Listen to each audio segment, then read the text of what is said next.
بسم اللہ الرحمن الرحیم۔ آج کے ہم اس ویڈیو میں حضرت موسیٰ علیہ السلام اور دوڑنے والا پتھر کا واقعہ بتائیں گے۔ یہ 1 ہاتھ لمبا 1 ہاتھ چوڑا پتھر تھا جو ہمیشہ حضرت موسیٰ علیہ السلام کے جھولے میں رہتا تھا۔ اس مبارک پتھر کے ذریعے حضرت موسیٰ علیہ السلام کے 2 معجزات کا ظہور ہوا جن کا تذکرہ قرآن مجید میں بھی ہوا ہے۔ اس پتھر کا پہلا عجیب کارنامہ جو دراصل حقیقتاً حضرت موسیٰ علیہ السلام کا معجزہ تھا وہ اس پتھر کی دانشمندانہ لمبی دوڑ ہے۔ یہی معجزہ اس پتھر کے ملنے کی تاریخ ہے۔ اس کا پورا واقعہ یہ ہے کہ بنی اسرائیل کا یہ عام دستور تھا کہ وہ بالکل ننگے بدن ہو کر مجمع عام میں غسل کیا کرتے تھے، مطلب نہایا کرتے تھے، مگر حضرت موسیٰ علیہ السلام گو کہ اسی قوم کے ایک فرد تھے اور اسی ماحول میں پلے بڑھے تھے، لیکن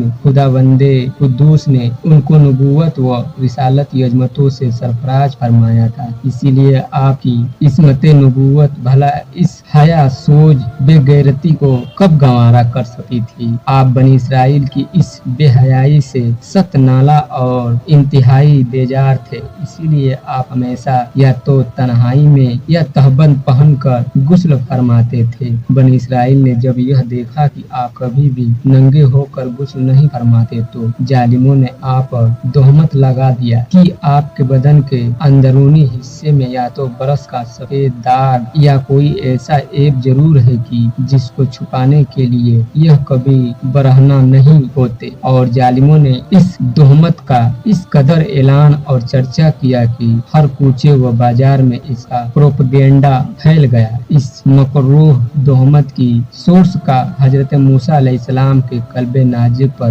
بڑا صدمہ و رنج گزرا اور آپ بڑی کوفت اور عاجزیت میں پڑ گئے۔ تو اللہ تعالیٰ نے اپنے مقدس کلیم کے رنج و غم کو بھلا کب گوارا فرماتا اور اپنے ایک برگزیدہ رسول پر عیب کی تہمت بھلا خالق عالم کو کب اور کیوں کر اور کس طرح پسند ہو سکتی ہے۔ اللہ پاک نے آپ کی براعت اور بے عیبی ظاہر کر دینے کا ایک ایسا ذریعہ پیدا فرما دیا کہ دم جدن میں بنی اسرائیل کے چال اور ان کے شکوک و شبہات کے بادل چھٹ گئے اور آپ کی براعت اور بے عیبی کا سورج آفتاب عالم تاب سے زیادہ روشن و آشکار ہو گیا، اور وہ یوں ہوا کہ ایک دن آپ پہاڑوں کے دامنوں میں چھپے ہوئے ایک چشمے پر غسل کے لیے تشریف لے گئے، اور یہ دیکھ کر کہ یہ دور دور تک کسی انسان کا نام و نشان نہیں ہے، آپ اپنے تمام کپڑوں کو ایک پتھر پر رکھ کر اور بالکل برہنہ بدن ہو کر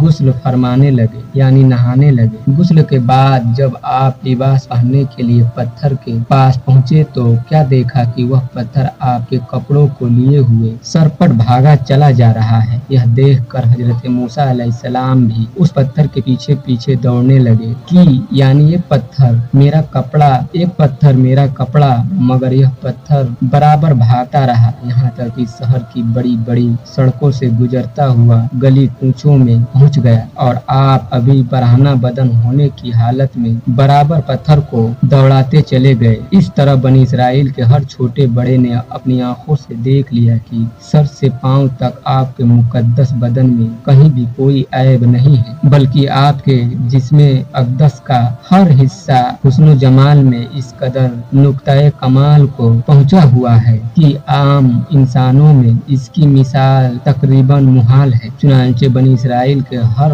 فرد کی زبان پر یہی جملہ تھا کہ یعنی خدا کی قسم موسیٰ بالکل ہی بے عیب ہے۔ جب یہ پتھر پوری طرح حضرت موسیٰ علیہ السلام کی براعت کا اعلان کر چکا تو خود بخود ٹھہر گیا۔ آپ نے جلدی سے اپنا لباس پہن لیا اور اس پتھر کو اٹھا کر اپنے جھولے میں رکھ لیا۔ اللہ پاک ہمیں بھی اپنے پیارے حبیب صلی اللہ علیہ وسلم کے صدقے دین پر چلنے کی توفیق عطا فرمائے، آمین ثم آمین۔